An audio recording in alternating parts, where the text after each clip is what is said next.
Coming up on this episode of DL Weekly, updates for an opening day attraction. Toy Story has taken over the resort. Flick cards will be moving to Yesterland. A Disney legend to receive an Oscar. We talk about my recent trip to Tokyo and more. DL Weekly starts now. Behold, the eighth wonder of the world, the backside of water. O2H, O2H, O2H. It also stands for O2 hosts. Basically the same amount of splash, just way more confusion.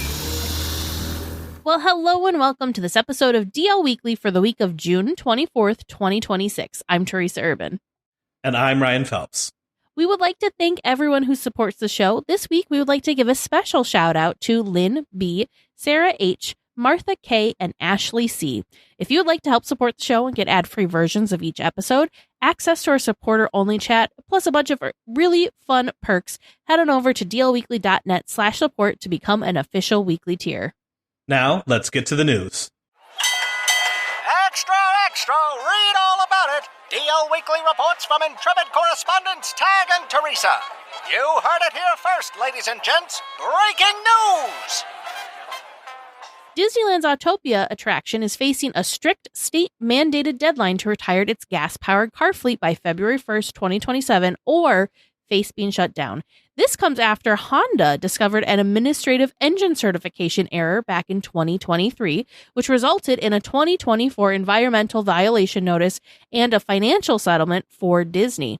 While the compliance plan doesn't explicitly force electric vehicles, Disneyland officials have confirmed that they are actively developing a fully electric car prototype to keep the 71-year-old ride running.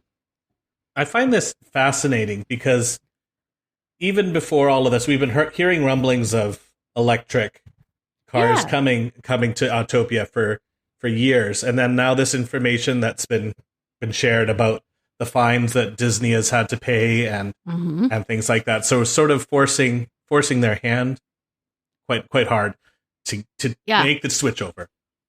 I think the first time we reported on it, it was being said that it was in line with some statewide legislation for electric vehicles, or some timeline for something else. So it's fascinating to me. And this actually came out last week before we recorded, but it was one of those when we first saw it, we kind of looked at it, we're like, But what was it, like the Orange County Register, Mice Chat? So a lot of reputable sources have also picked this up and shared this information. And I just find it fascinating that basically somebody at Honda forgot to do some sort of certification for the engines that were created and shipped to Disney for these cars specifically, which then resulted in a fine. I want to say the fine was like $56,000 or something like that. So it was not small.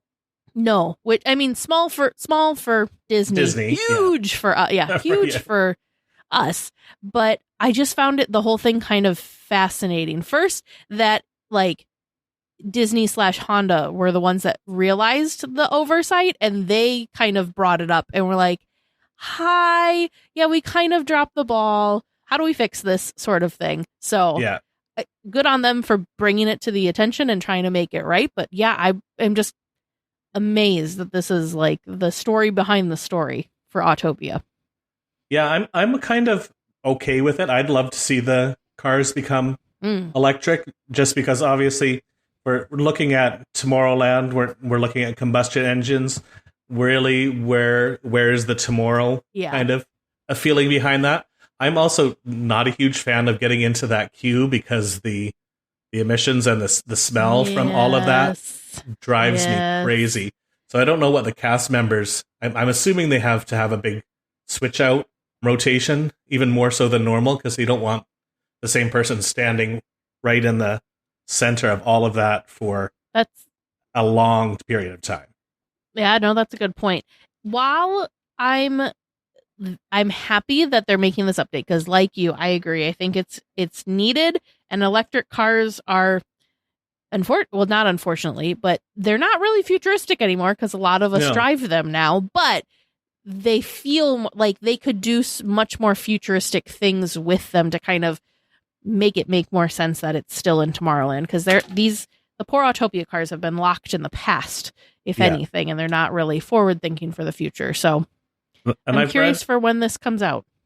I've read somewhere, I'm not sure how reputable it was though talking the biggest challenge is the charging the batteries on the ride vehicles, because ideally they would be like a contactless charge while the guest is swapping out for the next rider. But I don't know as if technology is at a place where that much of a charge can be transferred in relatively short period of time while guests are moving in and out of the ride vehicle. Yeah, nope, that's a great point. They'll figure it out. They're Disney. To celebrate the release of Toy Story 5 this summer, Disney California Adventure is introducing rotating drawing lessons for characters like Woody, Buzz, and newcomer Lilypad at the Animation Academy. Additionally, starting in July, Disneyland Resort Hotel guests can exclusively enjoy the Poolside Splash Bash, featuring themed dance parties, trivia, and character appearances in their new costumes. The Toy Story has taken over. So the only thing we didn't really get is a foodie guide, which I'm a little sad about that because we love a good foodie guide here at DL Weekly. But I just think it's so fun that they're, sprinkling it throughout the parks, not just as character meet and greets, but they've got new characters, of course, at my favorite place, the Animation Academy. This Poolside Bash sounds like a really fun perk for hotel guests to be able to take part in. And then the other thing, too, that is open to anyone, not just hotel guests, is if you head to Pixar Place, the hotel, on the second floor of the atrium area, we'll call it, they've been doing a really great job of having different displays swap out. So earlier it was Hoppers and kind of a behind the scene look at the development of Hoppers. And currently they just swapped it out to be Toy Story 5. So you can go and kind of see some of the concept art, some of the maquettes sometimes. Sometimes they have different renderings of the different stages, I guess you could say, of the animation process. It's really quite fascinating. It's not a huge exhibit, so you just budget 10 minutes maybe, and you could easily get through and see all the things, but it's kind of a hidden gem that I don't think a lot of people know about nor take advantage of. I think that's a fantastic thing that they're putting it in a spot where you don't have to have a park ticket to get in and see it as well. You're just popping into downtown Disney for a quick bite to eat, and you can pop over and see these things that they're putting into the hotel. I think that's fantastic.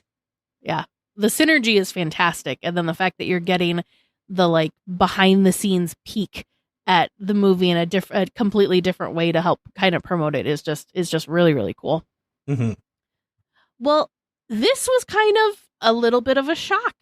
Disney parks have officially retired Flick, which, if you're wondering what is Flick, no, it is not the blue ant from A Bug's Life. It is those little red time cards.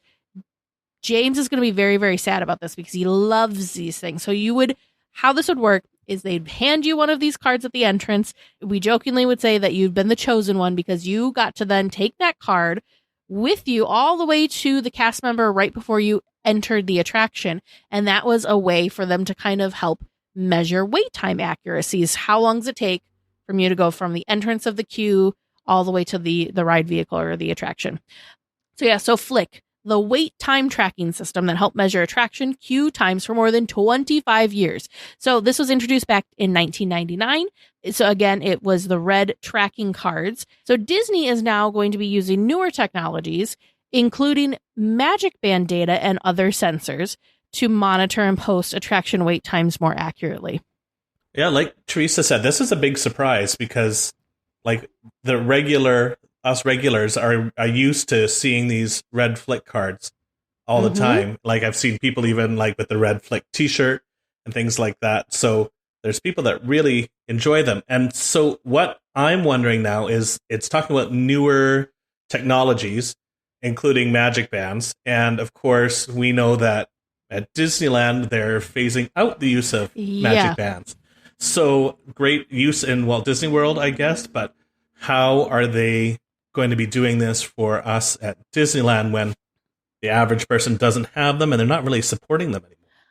Ryan and I were talking about this earlier, and the only thing we could think of, because, right, again, like Ryan just said, magic bands, A, were never as popular at Disneyland, and B, we're now phasing them out. So the only thing that everybody at Disneyland has and uses is their phone with the app. So we're kind of wondering if maybe there's something to do with the app that's helping them do this. I don't know. Disney magic. That's what it is, folks. It is Disney magic. However, Ryan, I need to tell you this. I did not know this. Do you know what Flick stands for? No. Well, according to laughingplace.com, Flick stands for Fabulous Line Information Keeper. I somehow love it even more. I didn't know it was called Flick all these years, and now I know why it's called Flick. I think that's great. Flick, the Fabulous Line Information Keeper. Oh my gosh. Like, I hope that's real. Please, like, if someone knows, please either confirm or deny if that is what Flick actually stands for. But man, but no, you're right. The people loved these things, and it was kind of like almost like a cult following that developed with it. Because, like we mentioned, James, Tag's husband, James, producer James, Trivia James, has a t-shirt that looks like he's a giant Flick card. I've seen other various merch, like fan produced merch items revolving around the Flick card. So, I mean, if Disney were smart, they could probably sell these physical cards that they're retiring to fans and like donate it to, I don't know, Children's Miracle Network or something like that, chalk or whatever. You'd have us buying them there for sure. Maybe it'll be like the Main Street Electrical Parade when it was quote unquote glowing away the first time when they sold pieces of the parade. Maybe like that. Construction walls have recently come down around a new 2-story downtown Disney building, signaling that the ground floor Earl of Sandwich and upstairs Gordon Ramsay restaurant, the Carnaby, are nearing completion. Meanwhile, Buzz Lightyear Astro Blasters has officially reopened following a refurbishment that updated its exterior with a retro 1967 Tomorrowland color scheme. Although official opening dates for the new dining spots have not been announced yet, both the restaurant and the refreshed ride represent major visual updates to the resort. This is the dumbest thing to be excited about, but when I was seeing it going around online that Buzz Lightyear was going down for refurbishment, I was immediately hoping that we were going to get a refresh like Walt Disney World. Spoiler alert, we did not get the refresh that Walt Disney World got, but that's okay.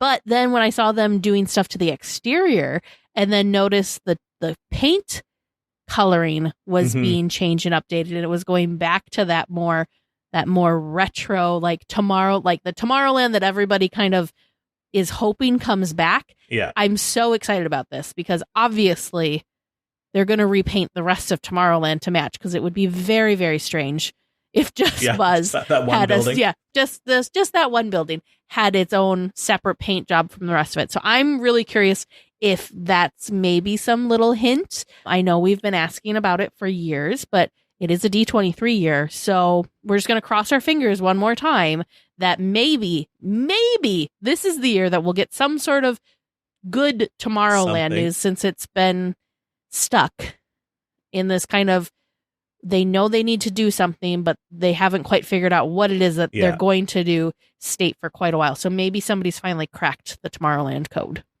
Yeah, and I think the color scheme looks really nice too. It's not quite as busy as what people might remember from the Buzz Lightyear years. There's they've taken away a few of the colors, but I think it looks really, really crisp and new. So I think you're right. If it went across all the buildings and went for a Tomorrowland refresh, it would be nice. It was disappointing. I think I was watching David on Fresh Baked ride the vehicle, and they have not even touched up the paint on the on the ride vehicles or anything on inside. Like, there's still those chipped paints on the vehicles themselves, the guns. So I'm not sure why they didn't take the time to clean that up a little bit while everything was down, which would have been nice, because it would be great to get into those vehicles and have a nice coat of paint and an accurately firing gun again. Mm-hmm. yeah. I mean, I need all the help I can get because I'm just not good at Buzz Lightyear's Astro Blasters. So I definitely need properly functioning guns to have even a hope. But I'm surprised. I'm with you. I'm surprised that they didn't do a refresh inside during this time as well. So I'm curious what it was that they were working on for so long, because I don't think it would have been just the paint job outside. Yeah, because it would be nice if we got something like Walt Disney World's just got their big refresh on there with a whole new design on the inside and new guns and everything. So maybe it's a sign that it's coming. Maybe they're not going to repaint a bunch of vehicles because they know that in however many months or years or whatever, there's going to be something different coming our way. That's just me being speculative, but nope, that's totally fine, because I was just going the same place. Like, wait a minute, could this be some other weird sign? We're just going to be blue skying for a little bit here. Could this possibly be a hint that maybe Buzz has limited days in Tomorrowland, and we'll just leave it at that, because maybe there's a great big beautiful Tomorrowland coming. Perfect. That would be wonderful. And then real quick, I am so excited for Earl of Sandwich to have its new permanent location, because I just feel so bad for Earl that they've been kind of pushed around forever. Bouncing. It's such a great establishment, and they've just kind of been in this weird limbo for a very long time. So I'm very, very, very excited for them. And also, I'm quite excited for Gordon Ramsay's restaurant, the Carnaby, to try that out, because I think I've read I haven't seen an official menu release, but I've heard rumor that things like beef Wellington will be on the menu there. And so I'm real excited to see that. That and his sticky toffee pudding. I have been to two versions of his burger restaurants that have the sticky toffee pudding on it, and it is fantastic. So I'm looking forward to hopefully trying that. And I've never had his beef Wellington, but again, that's another one of those things that he's super well known for. So maybe it'll be open by August when we're down there for D23. Fingers crossed.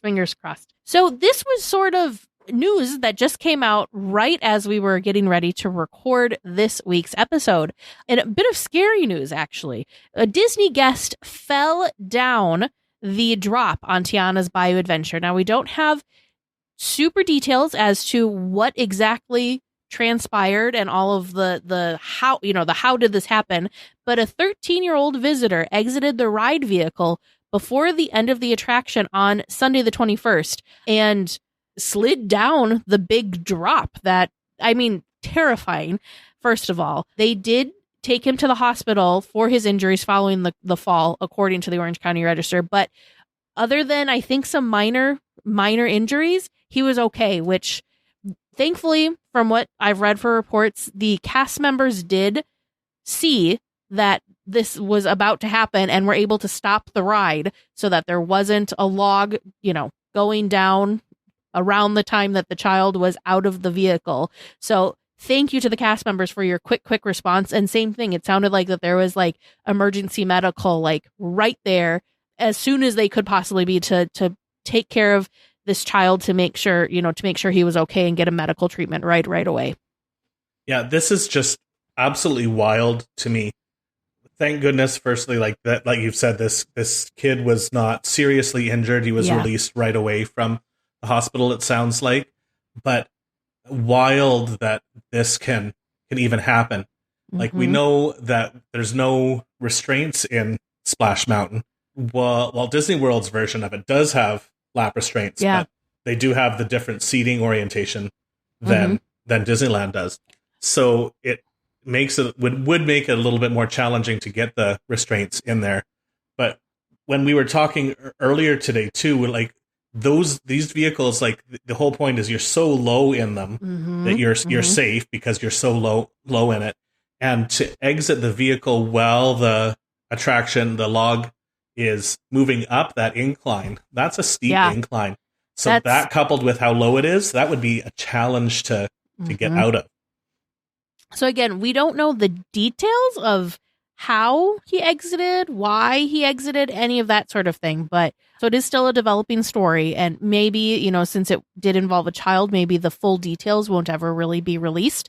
But the main thing here is we're just very, very glad that he's safe. That had to have been terrifying yeah. to go down that thing. Because if you've ever seen the drop without the water, there's a track, and like it's not like a slide. We'll put it that way. It is not a smooth, nice, giant slide. So it's very, very, very like amazing that he didn't get hurt in any way, any terrible major injuries. And it sounded like it was mainly minor cuts and scrapes, but nothing like no serious injuries, which thank goodness. Yeah. And thank goodness for the cast members and their safety protocols and making sure that the guests are all taken care of. Mm-hmm. Disney legend Floyd Norman will receive an honorary Oscar at the 17th Annual Governor's Award on November 15th, 2026. The Academy of Motion Pictures, Arts and Sciences is presenting him with a Lifetime Achievement Award to honor his barrier-breaking 65-year career as Disney's first Black animator. He will be celebrated at the Hollywood ceremony alongside other industry icons, including director Ridley Scott and actress Glenn Close. This is so stinking cool. I am so happy for Floyd to get this recognition because, as Ryan mentioned, Floyd is a Disney legend, and this man has worked on so many of your favorite animated Disney films. I want to say going back to, like, I think Sleeping Beauty may have been one of the first films that he worked on, but he can't, like, if you follow Floyd on social media or if you've ever seen Floyd speak anywhere, he just loves animation so much that he's kind of, as much as he can, he's tried to be involved in various projects throughout the years, even after his retirement. So, and I just think that's so stinking cool. Yeah, it's wonderful to see the Academy recognizing these sorts of achievements still for animation, because obviously without him, we wouldn't have such a diverse group of people working on our films and such an amazing pool of talented animators and artists working to create these things. And he's also one of the last few people that we still have that worked with Walt Disney. So that's the other like amazing thing about Floyd. We've been very fortunate to see him present at a couple of different things. Most recently, I want to say it was at the Walt Disney Hometown Museum, their annual gala a couple years ago. And he and Bob Gurr, I don't know where they get their like endless pools of energy from, but it's pixie dust, I guess. It's amazing. So the other thing too, so we know Floyd from his Disney work, but he also did various projects with like Hanna-Barbera. You can never have too many tools. Shop DeWalt deals at Lowe's. Get a free Select DeWalt 20-Volt Max Power Tool when you buy a Select 20-Volt Max 5-amp-hour battery kit. Plus, get a free additional DeWalt 20-Volt Max 8-amp-hour battery when you buy a DeWalt 10-inch 20-Volt Max dual-bevel compounded miter saw. Our best lineup is here at Lowe's. Valid through 6/24 while supplies last. Selection varies by location. Vera and other companies as well. So yes, we know him from Disney films. He also did some things with Pixar, but he also worked outside of the Disney umbrella as well. And if you have a chance, I highly, highly, highly recommend. Same with you, Ryan. I don't know if you've seen it, but he has a documentary about him. It was done in 2016, and it's called Floyd Norman, An Animated Life.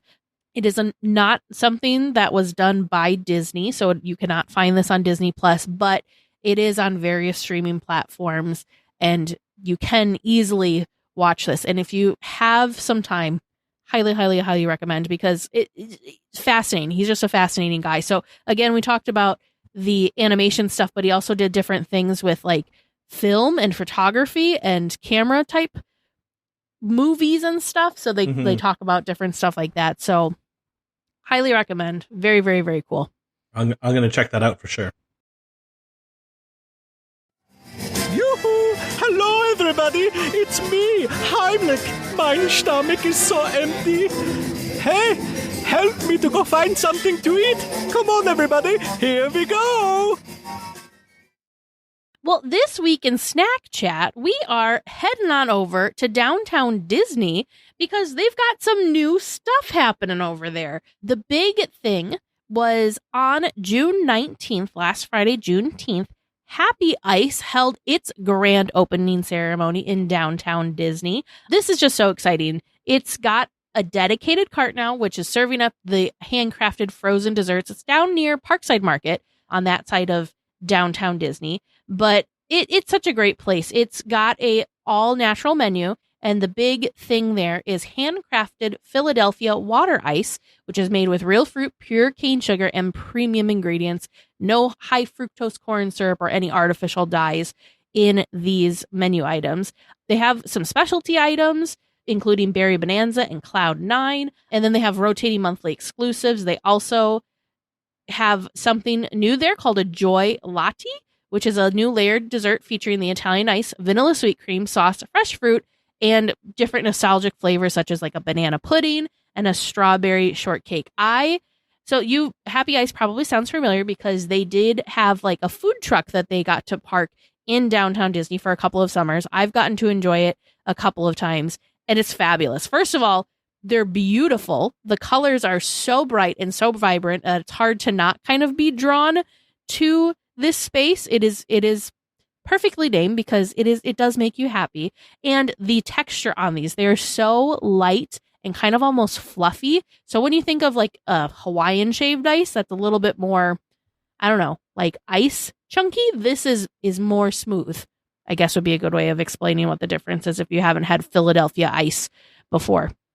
But yeah, anyways, go check them out next time you're in downtown Disney.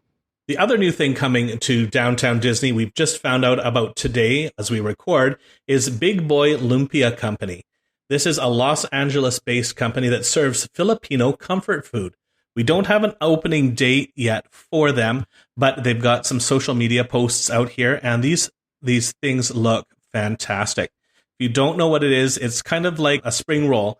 So it's deep fried, it's got a really crispy shell, and I think they do savory and sweet fillings for these things with different dipping sauces and things like that. So these are fantastic, and I can't wait to see more and see a menu that's going to come out of Big Boy Lumpia Company. I'm very excited about this as well, and I'm curious because again, we just have like the announcement just happened today, actually, as we record this on Tuesday, the 23rd. And so no details yet, just that they are coming. I'm curious if this is going to be one of the like cart locations or if they're going to have an actual like storefront. I can't think off the top of my head where the like storefront type restaurant would be. So I'm going to assume that it's probably going to be a cart, but who knows? I'm just finding another article here, and it's got some more pictures of some of their food. They've got some ube waffles, which look really good. So you got a nice purple waffle with an ube butter on top of it that looks really, really good. Some sort of Filipino noodle dish. Looks almost like a light ramen noodle with some egg and looks like some bok choy or cabbage. I'm not exactly sure what's in there, plus their lumpia. So I am really looking forward to this. That looks this does fantastic. Look so good. I am excited. It's amazing. Like when you think of downtown Disney in the past 10, 20 years, how many things have like changed, and more recently too, how many things we've gotten in there and have changed. And I just love it. I love that it feels like they just keep expanding and kind of keep bringing more things in. I think it's really, really cool that the recent 2 additions with Happy Ice and now Big Boy Lumpia are local establishments, that they're places that started in California. So I think that's really, really cool that it's not just, big chains and things that are coming in there instead, that we're getting some local flavors as well. Yeah, I think it's great. Like, I'm a big food person, so it's always exciting when I do make it down to Disneyland and there is something new to try, because I will always go for something new and be a little adventurous in my eating. Well, it's that time again for our friend Eric over at Concierge to catch us up on other Disney news. Hello, everyone. This is Eric Johnson with Concy Ears, and welcome to the D180. While Ted and Teresa cover all things Disneyland in the D180, we take a spin around the rest of the Disney universe, and we do it in 180 seconds. So let's jump right in. We begin our journey this week in Walt Disney World, where new fun is coming to one of my favorite places on the planet. I love the Boardwalk Resort and all it has to offer, but several locations there have been closed of late. But now we're getting some replacements. Set in the 1920s, this resort is known for its Atlantic City and Coney Island charm. Along the actual boardwalk, you can visit multiple shops and restaurants. A few have been closed, but we have also gotten new locations like the Cake Bake Shop. Others have remained open and are still cherished, like the Flying Fish and my personal favorite, the Abracadabar. What's coming next, you ask? Well, it's Basin, the shop known for selling bath salts, soaps, lip salves, and plenty of other fragrant items to improve your beauty experience. This one is sure to be a particularly lavish location along the boards. Also coming soon is Hurly Burly, a live music venue for those 21 and up. The cocktails, food, and entertainment here will be themed to the time period of the resort and are sure to delight. For more family-themed entertainment earlier in the day, Hurly Burly will contain trivia and other games with charismatic hosts. Sounds a little bit like a cruise venue. It's great to see some more entertainment coming back to the boardwalk. Plenty more announcements are coming soon regarding some of the new offerings at this iconic resort that sits right next to Epcot, by the way. You can literally walk from the resort into Epcot right by the UK and France pavilions. Just in case you didn't know, but you probably already do. You can bet the boardwalk will still have pizza slices, Surrey cars, pastries, and entertainers along the water regardless. And speaking of Epcot, you can purchase theme park tickets for this incredible park and Disney's Animal Kingdom for $199 for a 2-day ticket, plus tax, of course. But this summer, 2 days, 2 amazing parks, August 3rd through September 30th, 2026 is the period that this is open. So it's not that big. You got a plan. There are plenty of other deals floating out there right now, including cruises, Adventures by Disney, and especially Olani on Oahu. Reach out to your favorite Concy Ears travel planner immediately to learn the details. I hope you enjoyed our quick spin around the rest of the Disney universe. If you would like to learn more about these Disney adventures or just have a few questions, please come on over. Visit the social media and websites of both DLWeekly and Concy Ears. Then message your expert travel planners at Concy Ears. They look forward to planning something special for you and yours. I'm Eric Johnson. This has been your D180. Thanks, Eric. You come seeking questions and long-lost Disney information, eh? Sure, you come to the proper place, but keep a weather eye open, mates, and hold on tight, with both hands, if you please. There be squalls ahead, and James and Vern waiting for them what don't answer correctly. Welcome to Trivia Land, where we have some awesome listener-submitted questions because we have the most awesome listeners. Teresa, Ryan, how are we feeling tonight? Ryan, this is your second time, I believe, being in Trivia Land. How are you feeling after last time? You feeling a little more confident, a little more pep in your step? You ready to go? Yeah, the nerves aren't quite there as bad as they were last week. But so we run just about 50% last week. So yeah, hopefully we can do that or better. Fingers crossed. I mean, he did come back, so there is that. Yes. Didn't scare me off yet. You didn't completely turn him off to ever wanting to visit Trivia Land again. All right. Well, let's see how tonight goes. Your first listener submitted question from listener Donna S. What were the years that the pack mules through Nature's Wonderland were in operation? Now, please listen very closely to how that is worded. The pack mules through Nature's Wonderland. The pack mules were an opening day attraction, but I specifically want Nature's Wonderland. So they changed names. Ooh. So, because the pack mules they ended when Big Thunder? They ended early. They ended really early, yeah. Because I think we had a question similar to this in Trivia Land before, and that's why I know that they ended much earlier than I would have originally assumed. But of course, I do not remember that question well enough to remember a time frame. So, okay, what was the full question again? What were the years that the pack mules through Nature's Wonderland were in operation? I'm going to say they were there, and then they became something else.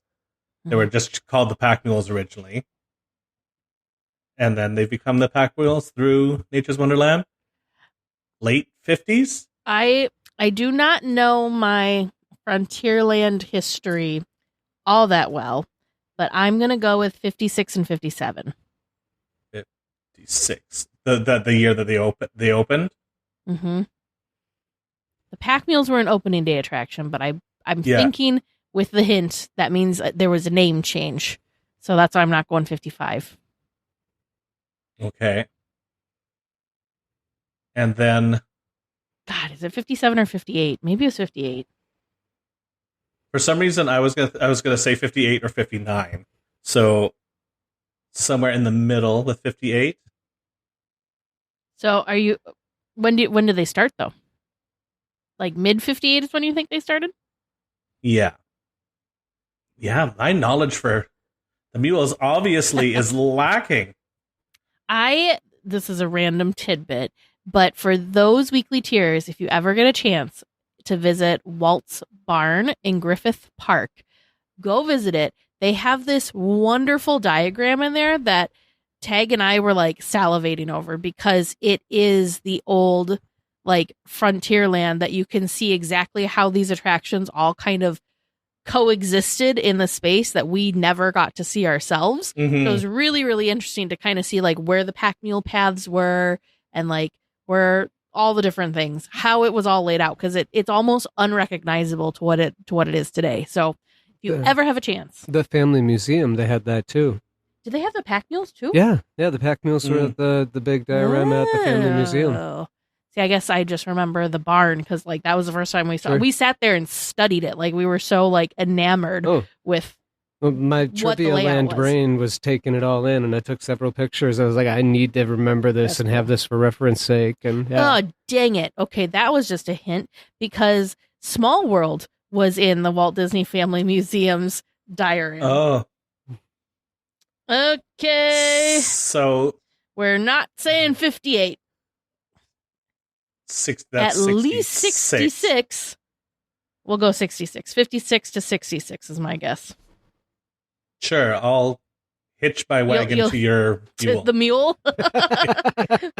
All right, 56 to 66. Final answers. Yes, it's good. It only took us 20 minutes, but yes, that's as good as we're going to get. We got something. Okay, your second question from listener Kristen M. In the upstairs portion of the Jungle Cruise queue, which, by the way, is the best attraction in all of Disneyland, the upstairs portion of the Jungle Cruise queue, there is a cross-stitch of a quotation in a picture frame. Oh, shoot. What does it say? Shoot, it's something sweet something, but what is it? I can picture it, but I can't think of what it says. Oh, I don't know if like we could still be together. Yeah, I'm too busy stuck on the pack mules. Wow. It is something sweet something, isn't it? I thought we... Yes or no? I'm questioning our marriage. Oh, yes or no? It's not something sweet something. Oh, no. and it's in that covered area, right? On the second floor. You know what's bad is like I can picture it on the wall, but I just have no idea. Like my brain can't tell me, like, focus in on the image. Every time I point at it and say, I wish I could cross stitch. Maybe you say that internally.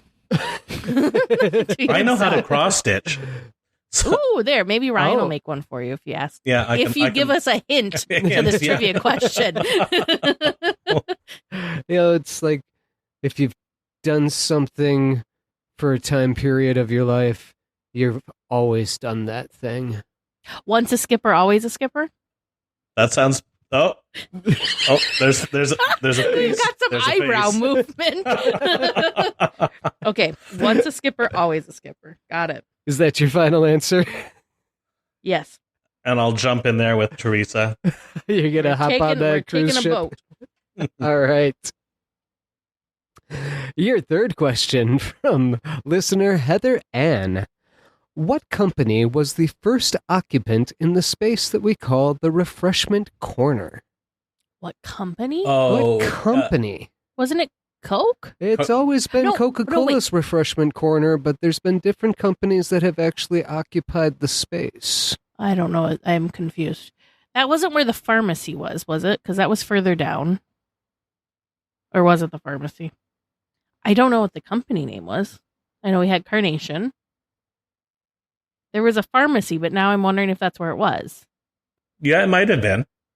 Dang it. I don't know the name. If it was the pharmacy, I don't know the name of the pharmacy. And if it was Coke, and you're saying it wasn't Coke, then I don't know who else would have been like the... What'd you say? It's always been Coca-Cola's refreshment corner, but there have been different companies that have then been in that space. I'm confused. Like back in olden times, there would be like drugstores would be the place that you would go to get a Coke. Oh, I don't know what the company name was though. That's why I think it was like a pharmacy, drugstore type thing. But I don't know. I'm Ryan, totally stumped. No, this one's. You might even go up to John's drugstore to get a Coke. Uptown. Yeah, it was. It was the Uptown Pharmacy Drugstore. Uptown Drugs Pharmacy. I don't know. You're being very, very kind, and we're still not catching. Not yet. Sometimes I do everything I can to lobby Pharmacy, yourself. But now you're also hinting at drugstore. So now I'm just all turned around and confused. The Uptown Drugstore. Uptown Drugstore? Yes. Sure, because I'm going stumped, so I'm going to jump in with Teresa too. Yep. All right. That's perfectly fine. Is that your final answer? I think you kind of led that horse to water, or right. that child to the Coke counter. And your fourth and final question tonight from listener Kim. What are the two songs that have been featured in the area currently known as Tiana's Bayou Finale over the years? What? The Tiana's Bayou Finale? You go down a big slope and you get splashed with water, and then you go into an area that is now known as Tiana's Bayou Finale. But in that space, you have heard two different songs over the years. Oh, okay. What are those two songs? Got it. So Zippity Doodah. Zippity Doodah. Sure. And now is it called Joyful Celebration? Yes. Something like that. Joyful. Yeah. Do you know what I'm talking about? Is that the name of the song? I don't know. Or would That's that why be I said too obvious of a name? So that's not the name? Yeah. We're just gonna leave it. Zippity Doodah. There's an H at the end of da. It's right there. Okay. And we're just gonna call it something about spice. The special spice. The spice. The spice of life. The special spice. We'll call it that since he didn't like Joyful Celebration. SPE. So is that your final answer? Zippity Doodah and Special Spice? Yes. All right. And Brian, you're in agreement? Yeah, I'll go with that. All righty. Well, listeners, how do you think they did? How did you do listening at home or at work or in your car or on your way to school or wherever it is that you listen? If you stick around until after the discussion, we can all find out the answers together. Well, this week we don't have to travel too far for our discussion topic because we're chatting with Ryan about his recent trip to Tokyo, where he and his husband, Kevin, got to go visit Tokyo Disney Sea, as well as some other really cool locations all around Japan. So welcome to the discussion topic portion of the episode, Ryan. Thank you. So before we begin, let us start like we do with all of our guests. Can you tell us a little bit about what your Disney story is? Well, I guess I grew up in the Disney Renaissance era. I think the first movie I remember going to see was The Little Mermaid. Oh. In 1989.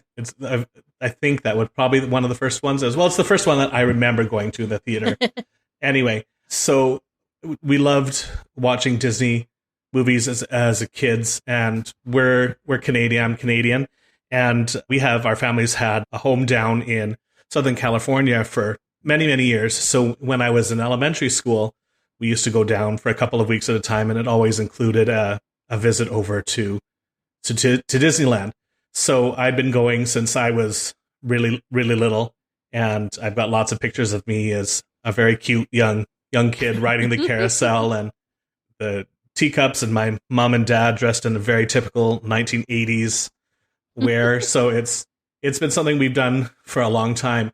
And then you know how you sort of get a little bit older, and when you get into high school, it's not as easy to go on longer family vacations and things like that. So I hadn't gone for a long time, and a couple years after I met my husband Kevin, we had a trip with his parents and his brother and his sister-in-law down to Anaheim, and we went to Disneyland. And from that moment on, that was just it. I took a deep dive into Disney history, Disney art, Disney parks, Disney movies. That's just like everything. So Disney tattoos, it's just become part of who I am. And if you talk to any of my students at the school that I teach at, they could very easily point out that Disney is probably my favorite thing. So obviously just Disneyland being the closest park to us up here in Vancouver, that's where we've traveled to the most. But one of our goals is to still, we haven't finished yet, is to visit all of the Disney resorts around the world.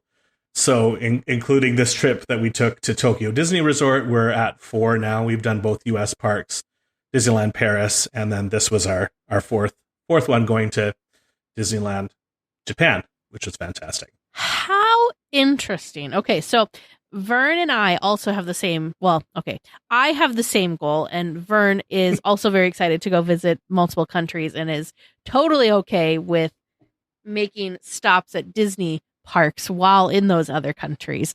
But how did that feel? Because I've been torn as to which overseas park I want to experience first. Like, my gut tells me that I should do Paris first. And then I also kind of feel like, should I leave Tokyo for last? I'm a little worried, and we can talk about this maybe later since I'm getting ahead of myself. I'm a little worried that you don't want to do Tokyo too quick, because then I feel like maybe Paris wouldn't feel as amazing, because it's the parks are different, you know. So what's your advice for others that are looking to do the parks, since you've kind of done? I don't want to hate on Paris. That's not what I'm trying to do here. Yeah. But it seems like Japan, Shanghai, and Hong Kong more recently have been getting more, well, for sure, Shanghai and Hong Kong has been getting more focus, and they've been kind of expanding more. So Paris is coming. It's just in its transition stage right now. And of course, Japan, Tokyo, has always kind of been like, Disney fans just hold it on this pedestal because they're like, the Oriental Land Company just loves it, and they just like want to challenge the Imagineers, and they don't care about budget as much as maybe some of the Disney owned parks seem to. So what's your take now that you've done both? I think that the way that we approached it was, where do we want to travel in general? Sure. Because I think as much as I love Disney, obviously, we want to make sure that we're seeing parts of of the world as well. Yeah. So, okay. Yeah. So there was no particular. No, I'm saying that incorrectly now. Now that I'm remembering. So for my 40th, I'm really good at rabbit holes. So hopefully, no, that's good. we can go. You're in the right place for random side tangents. We had planned on going to Japan before Paris. My husband his mom is half Japanese through the way of Hawaii. So yeah. He'd also wanted to visit Japan because he has family connections there, and so we wanted to see part of his heritage. Mm-hmm, and so for my 40th birthday, we ended up doing a VIP tour at Disneyland. And we were very lucky, and I got some good advice and was told, request Philander. And listeners have obviously heard Philander on here a number of times, and you and Tag have talked with him a bunch. Yeah. And we were very, very fortunate that we did indeed get Philander as our VIP tour guide that day. Oh, how cool. So we were talking with him about our plans to go to Tokyo Disney as our next big trip. Mm-hmm. And that was only a couple of years after, maybe 2 years planned after my VIP tour. He's like, well, just wait a sec. Tokyo Disney Resort is working on this new area at Disney Sea, which we can talk about as we go through. And so if it's going to be a once in a lifetime kind of trip to Disneyland Tokyo, I'd probably wait and make sure that this new land is open before you go. So that's what we ended up going to Paris first, and we got to experience that park, and then we also experienced quite a bit of France while we were there as well. Like I said, we wanted to travel around the countries we're visiting as well. And so cool. I don't think there's any, so far anyway, there's any wrong order to do it in, because I think if you just temper your expectations to what you're getting yourself into, we knew going in that Japan was probably going to be the crown jewel of a lot of these kind of experiences. Yeah. And so every park that we've been to definitely shines in its own way. So I don't think there's necessarily a wrong order, but if it's a little treat for yourself, you could save Japan for last, especially because we can talk about it later, but Tokyo Disney Sea is just so different than any of the other parks that we've been to. Yeah. That's awesome. Okay, so we got to get through the last two questions before we continue on. I'm like chomping at the bit. I just want to know so much more. Maybe I just need to start planning my own trip to Tokyo because, anyways, side tangent for another time.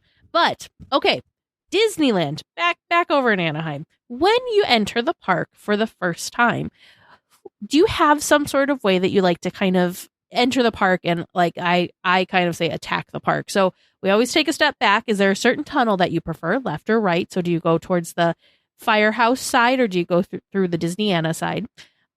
And past that, once you get to the hub, where are you going? Are you going forward to Fantasyland, right to Tomorrowland, left to Adventureland? What's kind of the first place that you like to go visit on your first day? So we've always, when we stay at the parks, we pretty much always stay over on the harbor side. So it just become tradition to go in the right tunnel, because that's the closest one to where we ended up staying in the Grand Californian a couple of years ago for a couple of nights. And we went in the left tunnel, and there was just something just felt fundamentally wrong. About this is the exit. Yeah. So we did, after that, we did cross in front of the Mickey garden bed and made sure that we went back in through the right tunnel, because it felt off doing it the other way. And then when we get to the hub, we quite often make a beeline for Space Mountain, because that is my husband's favorite attraction. It's right up there for me as well. And then after we're done that, we usually head over for New Orleans Square and get on the Haunted Mansion and Pirates of the Caribbean, because those are my two favorites. So we kind of do what I tell people not to do and zigzag the park a lot. But when we go there as often as we do, I think it's okay. Yeah, it's different. Yeah. Very cool. And you've kind of already alluded, but since you've now been to 4 different well, I guess there's more than 4 parks. We're just going to call them resorts. Since you've been to 4 of the different Disney resorts around the world, you can pick an attraction and a version of an attraction from any of those resorts. But what is your favorite attraction? I kind of think it's a tie, like I just said, Pirates of the Caribbean and Haunted Mansion. Haunted Mansion has a really special place in my heart. I know people can't see, but the office that I'm recording from is decorated like the stretching room. So it's just always kind of got me. I was terrified of it as a child. I very distinctly remember standing on the rivers of America with my grandfather because I refused to go back on it again. And my mom and my dad and my sister and my grandmother, they were all back on enjoying the attraction. And I'm out there making a fuss and refusing to go back on. But as an adult, I've definitely become a Haunted Mansion fan. So is it the Disneyland versions of those attractions or versions of those attractions in other parks? I think the Disneyland version is still my favorite. Mm-hmm. The other versions all have their own little unique pieces to them, but I think that the attraction from Disneyland, from the park that I know the best, is still got that place in my heart. There you go. Very, very cool. I just love that because your favorite, if not one of your favorite attractions, is the Haunted Mansion, which we all know that is mine. And Yeah. B, the fact that you also, as a small child, had like a terrifying core memory burnt in your brain experience that was not positive, yet somehow, just like me, that happened. But as an adult, it somehow went from like dead last to like Right number to the 1. top. Yeah, I was the kid that was scared to go on just about everything. I think my family, my grandparents and my parents were taking turns standing outside attractions with me while my little sister was going on everything. I was talking with my mom and she likes talking about this. So my first trip to Disneyland, and I probably shouldn't admit this to people publicly, like, on a podcast where it's recorded and people can listen to it over and over again and it can come back to haunt me. I was in 6th grade. That's the other thing that people have to keep. I was not like a tiny child. I was in 6th grade. And the first attraction my family wanted to go on was Indiana Jones. And somehow, I don't know how I knew about this. Somehow I knew that there was a giant snake in that attraction. And so I was like, nope. Oh, nope. Not happening. Don't want to go. And my mom was like, has told me now, like, that I'm an adult. She's like, I was so worried because the first thing we were going to do and you were refusing to go on it. And like, she was just like, oh my gosh, this is going to be a long trip. But a long trip. Yeah. It was just that and the Matterhorn because I had heard about Harold. I wanted nothing to do with an abominable snow monster. So my dad had something that he's like, I don't think I'm going to go. So I'm like, oh, I'll stay with Dad. I'll keep the company. I volunteer. Whereas, they didn't let me wriggle out of the Haunted Mansion. So I have a core memory. I don't know if you call it a core memory because it's not positive, but a core memory of like bawling my eyes out in the middle of the stretching room to the point that the poor cast member working the stretching room came over and asked if I needed to leave. Like, is she okay? Do we need to get her off of this? And my aunt's like, she's fine. She'll make it. Yeah. And by the end, it was fine. Like, I remember like being like burrowed in my aunt the whole time because I was terrified. And then like halfway through, as the spooks become playful and fun and they're not terrifying and scary anymore, then it was okay. So yeah. Sorry, I went down my own rabbit hole there. Back to you, Ryan, and your fabulous trip on Tokyo. Let's kind of start at the beginning because what a trip to try and plan and tackle. So how did you kind of get yourself familiar with things to do for Tokyo Disneyland, like the Tokyo Disneyland Resort, and also just Japan in general to kind of have an idea of what it was you wanted to do and how much time you needed to make sure you had while in the country? Yeah, we spent a lot of time researching. Like I had already read a lot about the different parks before we started planning the actual trip. So we kind of knew that we wanted 3 to 4 days at the resort. And we had used a travel agent to book our main trip through Japan. So then we also connected for the Disney section. We connected with a concierge, and he kind of helped us with the planning process of booking the hotels and the park tickets, because like you were saying before, Tokyo Disney Resort is not owned specifically by the Disney Corporation. It's owned by the Oriental Land Corporation. And so their booking process is completely different. And I think the hotels, they start booking 4 months before your arrival day, which is vastly different than Disneyland or Walt Disney World. And so I remember I was on with our concierge, and he was like, it was like 9 p.m. Disneyland time. He's on trying to book things for us and trying to say, okay, do you want this type of room? And they're like, yep, nope, it's gone. Do you want this type of room? Yep, nope, that's gone. So I'm like, just book us anything you can get your hands on at this point, because the hotels just went fast. And we had heard that right from the get-go, that you have to be online at whatever time it is in your local area to be booking the rooms, because especially the reasonably priced ones go very, very quickly. And then tickets, I think, were 60 days in advance. So again, very different than Disneyland or Walt Disney World. And they don't have a park hopper option. They were running a special when we were there, and so they did have the park hopper tickets, so we did get those. But the vast majority of ticket holders, I don't think, actually purchase those. They just do their one park per day option, which I think, considering the size of both parks, is totally a reasonable thing to do. We didn't do a lot of park hopping. They are not like Disneyland, where you just walk across the Esplanade and you're at the other park.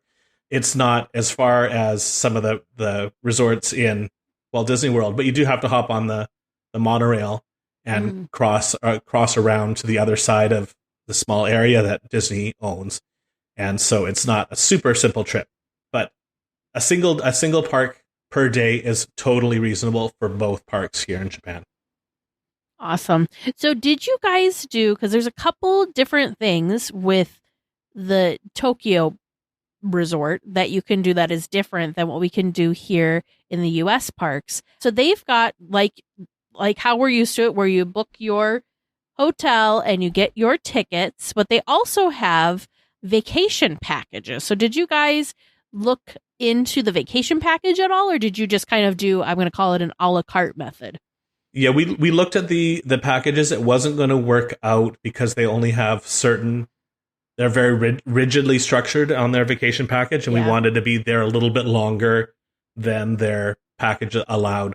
So we did an a la carte kind of thing, where we got the hotel, and then 60 days before we went, we got the park tickets, which was kind of nerve-wracking, even though, you say that you're not going to have any issue getting tickets.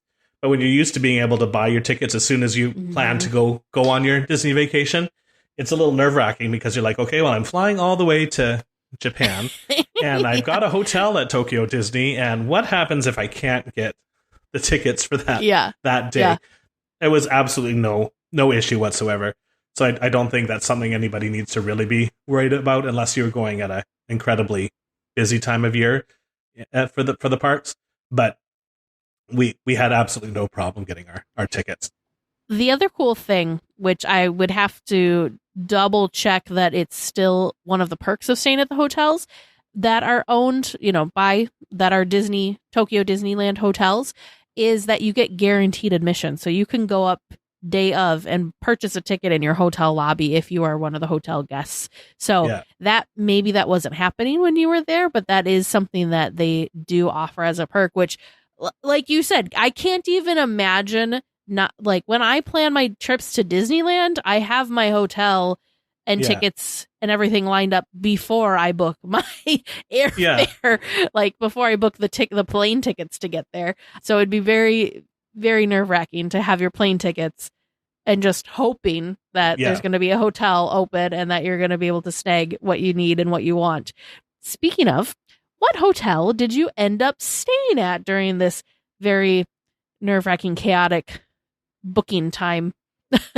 we ended up at the Hotel Miracosta, which is the original hotel for Tokyo Disney Sea. So gorgeous. It's located right at the entrance to Tokyo Disney Sea, and the half the hotel looks directly into the park.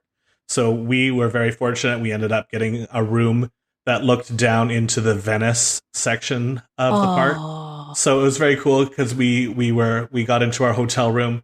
We opened up the blinds and the curtains on the window, and we were looking right at the load station for the gondolas. So you can see all these, because we didn't have park tickets for the day we arrived, because we got there later in the afternoon. And so we could see right like all of these people loading into their Venetian gondolas and going for a ride down the canals, which is also sort of a surreal experience because, we've flown from Canada, we land in Japan, we're very obviously in Japan. And then all of a sudden we're looking out the window and we're looking into Venice. So it was kind of a mind moment where you're kind of going, okay, what's going on here? Wait a minute. Where am I? What am I doing? Why? Yeah, that's funny. Yeah. We had looked at doing sort of a split stay. We really wanted to stay at the new Fantasyland Hotel or the Fantasy Springs Hotel. Mm-hmm. We saw it when we were there.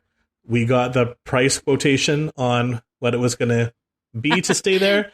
And we kind of went, okay, we will stay at the Miracosta for the entire time because it was beautiful and I'm sure worth every penny if you can muster that. But as we want to travel more, we have to choose where to spend our dollars wisely. And that just wasn't in the cards for us this time. But an absolutely gorgeous, gorgeous looking hotel. That's saying something because the Miracosta Hotel is not a value resort. So the fact that the Fantasy Springs was even more extravagantly priced. Yeah, but I'm sure that was right near the time that they opened too. So the demand was probably still super high. And I think they created a new level of hotel for that luxury hotels or something like that. Yeah. Because they're premium, kind of like Walt Disney World. We've got the different levels of hotel. Miracosta was the deluxe or premium, whatever they call it, and then they had created this new level specifically for the Fantasy Springs. I'm looking at their website right now. There's the Grand Chateau, which is a luxury type, and the Fantasy Chateau, which is deluxe type. Yeah. All right. So you've gotten to Tokyo, you're in your hotel room being confused as to why you're looking out and you're seeing Italy. Tell us about your first day and how you kind of went into your first park days there, because again, like you've said before, these parks, while they are similar, are very, very different than what we are used to in more ways than one. So how did you kind of attack that first park day? So we did get going into the Disneyland resort first. Okay. And I guess I should say when you stay at certain hotels at the resort, you have what they call happy entry, which is sort of like the old magic hours that hotel guests at Disneyland used to get, but it is not more than 30 minutes. So they say get you 30 minutes. Sometimes they will let you in 45 minutes early, sometimes 30, but you get, when you check in, you get 4 kind of long slips of paper, and they say these are not replaceable. So if you lose these, you're out of luck, because they're all dated with the park that you want to enter that day as well. So you need to if you have park hoppers, make sure you've got the right day, right park. And so then you have a special entrance, and you kind of, everybody lines up in front of the parks, and very orderly. The people there are very queue oriented. They're very good at queuing up for things. Mm-hmm. So the lines were very straight and very well managed, and people were very kind to to one another, not very talkative, but like there was nobody pushing or shoving or getting anybody's way. It was really, really nice. So we kind of just hung out in this area in the very warm sun. Make sure if you go in a hot season, get an umbrella. There's a reason that people are walking around with umbrellas. We figured that out for the next day. But we wanted to make sure our first day, whenever we go to a different resort around the world, is to go to the original, like the Disneyland version, the castle first. Yeah, the castle park first. And so Tokyo is sort of very similar in many ways to Walt Disney World. If people have been there, their castle is the Cinderella Castle. It's a clone, basically, of the castle at Walt Disney World. So we kind of sort of researched beforehand and figured out what are some of the attractions that are not in any of the U.S. parks, and what are we going to try and attack first and make a priority, because we wanted to make sure those got taken care of. And they also have a totally different fast pass system to what we're used to. They have at the time we went, it was called the 40th anniversary pass, I believe. And they were a number of attractions, and those ones were free. So, but once they were gone, they were gone. And they were taken up largely by hotel guests that got that happy entry. So that's basically what you scanned your park ticket, got in, and you got in onto that app, going for your priority pass for those attractions. And then they also had, for some reason the name is escaping me right now, they had a paid version of a fast pass. So but kind of like an individual lightning lane, but Premier Pass? Is it called Premier Pass? Yes, Premier. That's right, Premier Pass. So it is per attraction again, not like the Genie Plus, but you're the individual lightning lane. You're paying for specific attractions, and the popularity of that attraction dictated how much it was going to be to buy those passes. Crazy. So with the happy entry, are there attractions open at that time, or do they just open the park at that time? Yeah, basically the park, the attractions, everything basically just opens. And one of the things that we really noticed was Disney cast members at any park we've been to have been super friendly, but the cast members in the Tokyo resort were just another level of happy and excited to see everybody coming down Main Street and through in Disneyland. You kind of walk through this called World Bazaar, and it's a covered area. And so you've got all the cast members out there waving and saying good morning, and they're out there in front of their attractions as well, because we're some of the first people getting into the parks that day. They're out and being super, super, super friendly. Oh, that's awesome. All right, so you're in the parks. Which attraction was that top of the list we need to beeline and go here first for you? I'm trying to remember if I think it was Winnie the Pooh's Honey Hunt. And I think if you've been on the Winnie the Pooh attractions at either park in the US, it's very in story, it's very similar, but technology wise, it's a whole other level. I don't want to give too much away for anybody that wants to go, because I like to try and remain spoiler free as well, but it's a trackless ride. The animatronics are far superior to the ones in Disneyland or Walt Disney World.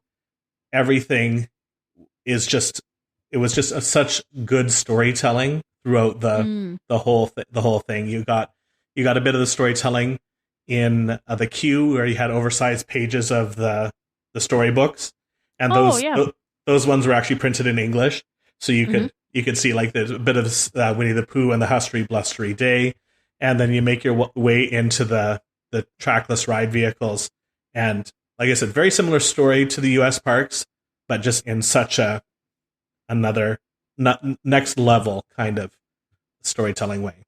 That attraction is one of the ones that you hear the most about, so it makes total sense that's why it was one of the top picks for you that day. The other big attraction there we've got to talk about is the Beauty and the Beast themed one.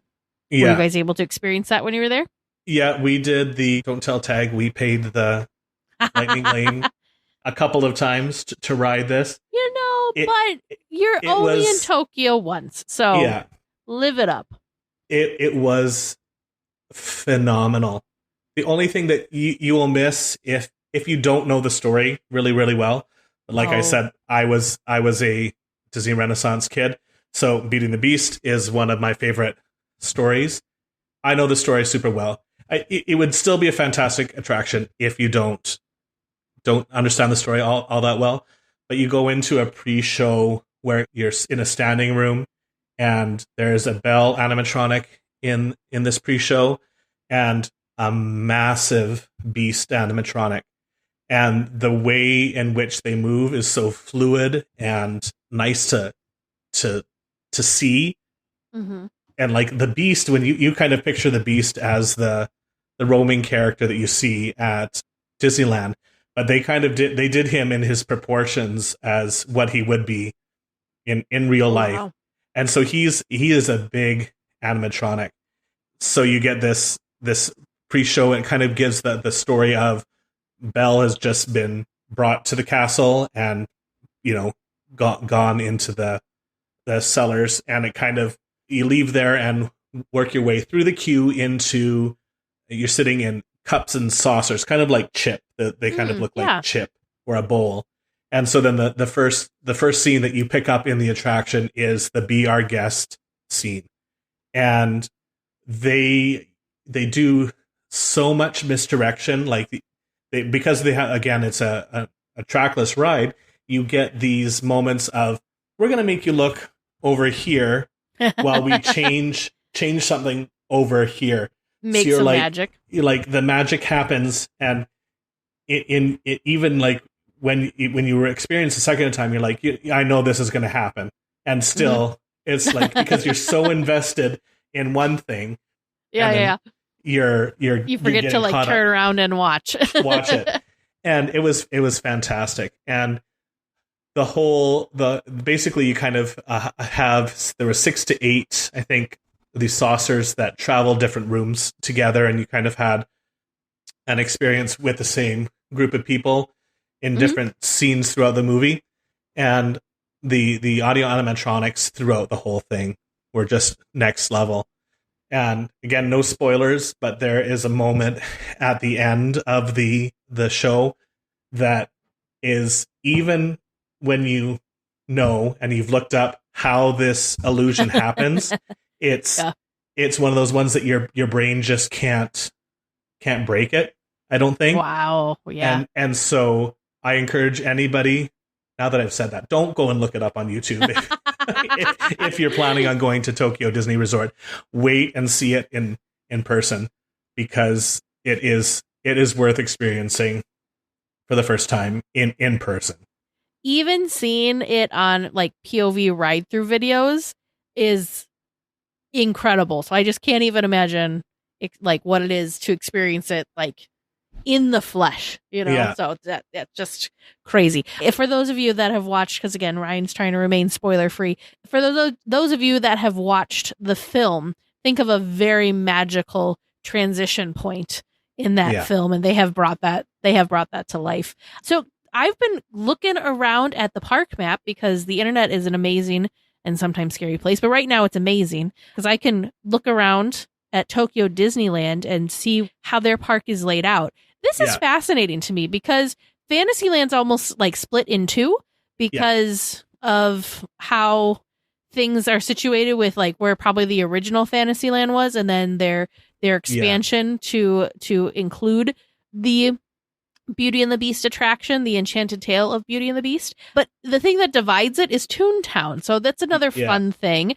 There aren't very many Toontowns around the world. In fact, I believe it's just Disneyland and this one. I'm not sure if another park has a Toontown. So some similarities here that I can see some differences.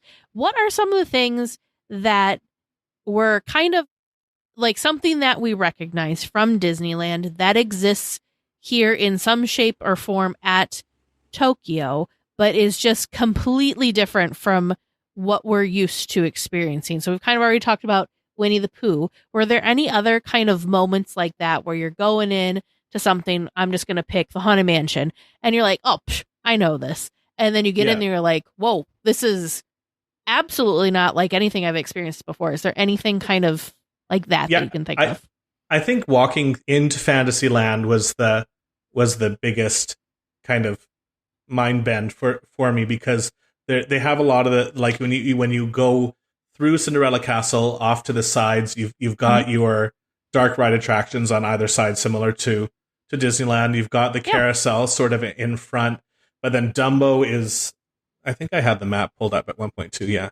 Yeah, Dumbo is off to the left, and the teacups are off to the right. So it's like, it's one of those things, and I felt the same thing when I was in Walt Disney World for the first time, where you're like, this is familiar, but it's not quite right. It's like that kind of that mind meld moment of what's going on, and then the Haunted Mansion is in Fantasyland.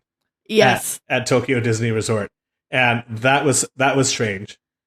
Yeah, because it is the same exterior and it's a very similar ride experience to the Walt Disney World version of the attraction. Why, you may ask, why is the Haunted Mansion located in Fantasyland here at Tokyo Disneyland? Because we know that it's located in Norland Square in Disneyland. In Walt Disney World, it's located in Liberty Square. In Paris, it's located in their Frontierland. Yeah. So why like, you can kind of understand the Liberty Square and you can kind of understand Frontierland, but Fantasyland, like, that's kind of a unique choice. And Ryan, do you know why it's Fantasyland? I believe it was something to do with their belief in ghosts and the supernatural. Is that correct? Yeah, so yes, because Japanese culture views ghost stories as fairy tales. Yeah. So that is why the Haunted Mansion, which is full of 999 happy haunts, have taken up residence in their Fantasyland. I just think that's fascinating. Fun Haunted Mansion fact for all of the other fans out there. And it's just interesting, too, that across the parks, I think the Haunted Mansion is the only attraction that seems to just, like, is not in the same place. Yeah. Like it's not in the same everywhere. land. It's always, you always find it in a different area. All right. Sorry. Continue on now that we've had our fun, weird, like, wait a minute, what are you doing Haunted Mansion here? moment. Yeah. The Small World was closed when we were there. It had just come off being a Small World featuring Groot. Oh. And we missed it by literally days. Oh. We were so mad because it looked so flippin' adorable with little baby Groot popping up in all these different scenes. But it's sort of tucked towards the back of Fantasyland as well. And it looks very similar to the facade of the Disneyland version, but uses a lot of the colors that Walt Disney World there, because Walt Disney World's got the indoor queue for the Small World, those pastel-y kind of colors. But it was interesting to see, like, a very familiar looking facade with a colored kind of hue to it. Another big difference is basically the left side of the park is something called Western Land. There's a little tiny bit of Adventureland as well. And Western Land is kind of like their version of Frontierland, but also quite different. Like, where their Rivers of America type river is not, it's kind of, I don't know, it's almost like if you took our Rivers of America and spun it 90 degrees, because it's parallel to, like, the front of the park. The other thing that's curious here too is the location of where their Big Thunder Mountain is. It's kind of like way over to the left, so almost like where our Splash Mountain ish is. But the train, they do have a train in Tokyo, but what's different about their train? It does not, you don't do a Grand Circle tour of the resort. You get a Grand Circle tour of, I think it just went around Western Land. And you kind of go by the Big Thunder Mountain and the Jungle Cruise. And, like, if you're orienting the park up, northern part is where Splash Mountain they still have a Splash Mountain. We can talk about that in a minute. So you go past all of those things as opposed to the grand circle around the park thing that we're used to in most places. Do they? I genuinely don't know. Do they? Is it purely an attraction, or are there multiple stops so you could take it as a form of transportation as well? We just rode it once. I'm pretty sure it was just one and done. Go whoop, and you're back at the same thing. It looks like you'd probably see a lot of interesting things because it's goes like kind of hugs right up to where the Jungle Cruise is, and there's other like I don't want to say backstage views of things, but I guess that's gonna like it hugs up to other attractions too. It actually looks like it wraps around the Big Thunder Mountain area, which that would be cool to be riding a train. Yeah, you got a different view of Big Thunder for sure. Very, very cool. Well, let's take a step back and we'll go to Critter Country and talk about the last remaining Splash Mountain attraction. And I'm one of the people that's okay with Tiana's Bayou Adventure. I do enjoy it, but there is something about Splash Mountain, the original, that I just loved, and it was sort of like almost like going on a time machine, going on this attraction, because you got to see what Splash Mountain should have looked like. Because if you remember going on Splash Mountain years ago at Disneyland, when all the animatronics were working properly and all the lighting effects were working. Like this is what you get in Tokyo. So like you could see everything. Everything was functioning. And it's been so long since I'd been on Splash Mountain in Disneyland, obviously, but I'm pretty sure it's a very similar layout to the one that we had. But everything was well lit, and it was kind of surreal, and seeing it again for almost like for the first time, because you're getting this experience that I've done this before, but but this is like the perfect version of what I remembered experiencing. That's got to be pretty wild. Their logs, are they the 2-seaters or are they the single? Oh gosh. Asking the tough question. We only ended up going on it once. I can't remember now. That's terrible. You were too like amazed that everything was working and that the lights were completely functioning as well. Functioning and everything was working. Yeah. And then the one thing that we were disappointed by, very excited for Tokyo Disney fans though, is Space Mountain was closed because they're not refurbishing, not fixing up. They completely demolished Space Mountain fresh. Yeah, like right from the ground up. And so like go and if you haven't seen the concept art and the progress pictures that they have made on this new attraction, it looks like it's going to be fabulous. You get a similar shape to the outside of the building that we're used to, but just an updated kind of more futuristic version of it. So it sounds like it's going to be fantastic. But Kevin's favorite ride, unfortunately, well, I guess that just working. Means you got to go back. Be like, sorry, Kevin, we just need to go back. We have to go. One other attraction that I've heard so much about that Vern, if he were here, would be asking you a million questions about. What is their Jungle Cruise experience like? We did not go on their Jungle Cruise. Don't tell Vern. Reason number 2 that you're going to need to go back to Tokyo. Yeah, it was just one of those things. There's so many things to do. We did not make it on. How many days were you guys in the parks? We had tickets for 4 days. We left kind of early on the 4th, like that was our checkout day. And so sure. we just did some stuff in the morning, mostly in Tokyo Disney Sea. And I think that was plenty for us, especially the time of year we went. It was very, very hot, and you can only do so much outside before you start to melt away. Their Tomorrowland is very similar to, I think, layout as Walt Disney World's. But then again, like we had some blocked, like we would try to like, okay, we're going to walk down here. Oh no, we can't walk here because they took over part of the pathway for construction for Space Mountain. And then Kevin told me to not forget about the Baymax. Happy Baymax ride. Oh my gosh, it was just so fun. It is basically Tow Maters from Cars Land. Yeah. But you've got Baymax and Big Hero 6. And I think there are 6 different songs that you can do, but the people there, some of the people are just absolutely obsessed with these songs. And so you have the ride operators doing these little dances with specific choreographed arm movements and things like that. And then there are guests that have also memorized all of these moves. And it's just absolutely wild because the energy in there is just so fun because people are so genuinely happy just to be there and doing that. So it was kind of neat just to see these people just having the best time ever. And don't get me wrong, I love a Tow Mater. I don't know if there's a name for this type of attraction.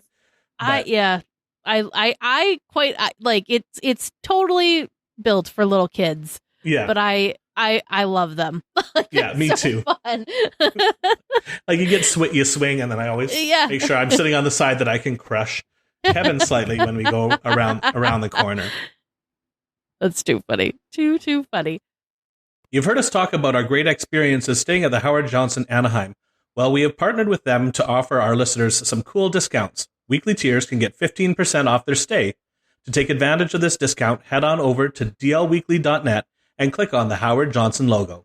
Woo! Welcome back to Trivia Land, Shell. My name Raymond, and I hope them answers are bigger and better than this here back porch I got attached to me. Don't you know Evangeline and I wish y'all the best of luck. Welcome back to Trivia Land, where we are going to find out the answers to tonight's questions and find out how Teresa and Ryan and you, the listeners, did tonight. I think we had a lot of extra help, but sometimes we need that. Yeah. As the man said, I get by with a little help from my friends. Yeah. And I think I can trap you to nothing this time. So I got zippity doodah. I think I'm pretty certain on that. Everything else, if we get it right, I'm thanking Teresa for. To thank Vern. I think he was being nice to not scare you away from Trivia Land so you come back again. Well, I appreciate the listeners very much because they more or less do my job for me.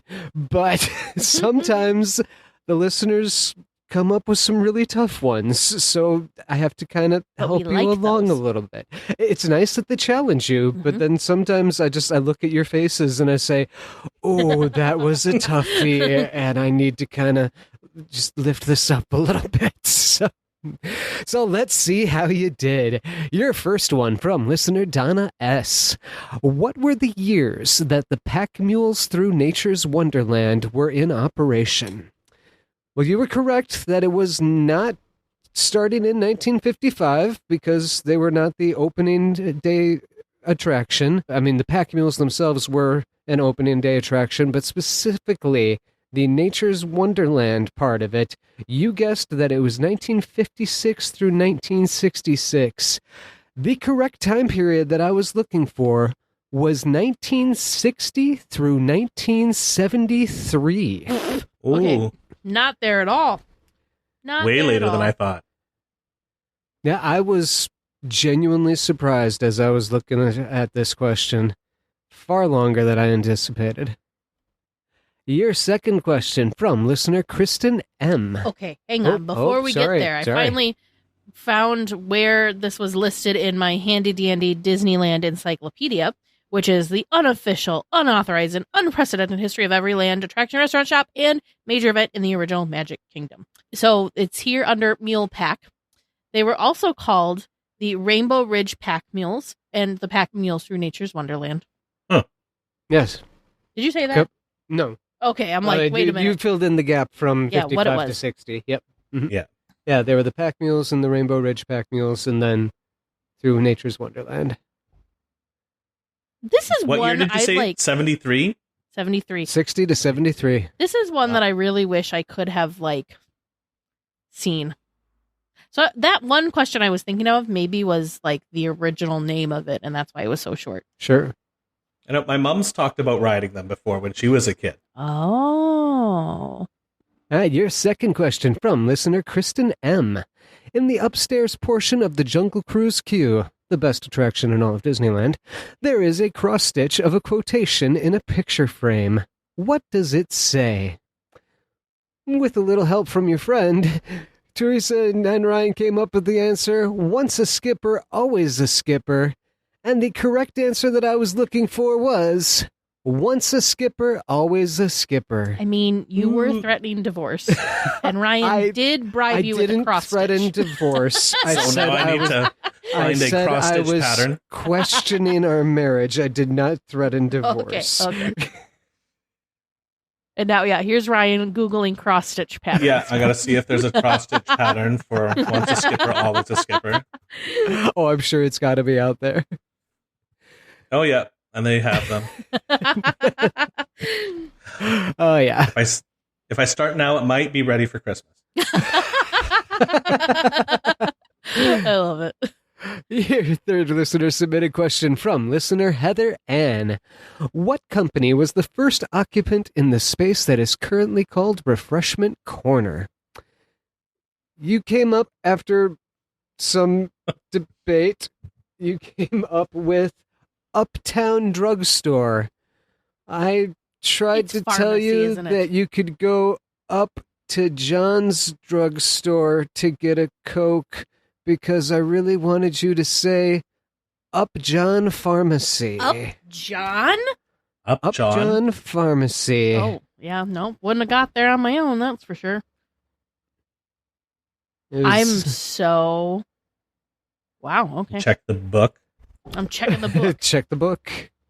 I'm so curious about... It Oh, was yep, The there iconic it is. opening day Up attraction on Main Street, USA at Disneyland, operating from 1955 to 1970. So, and Up John, one word.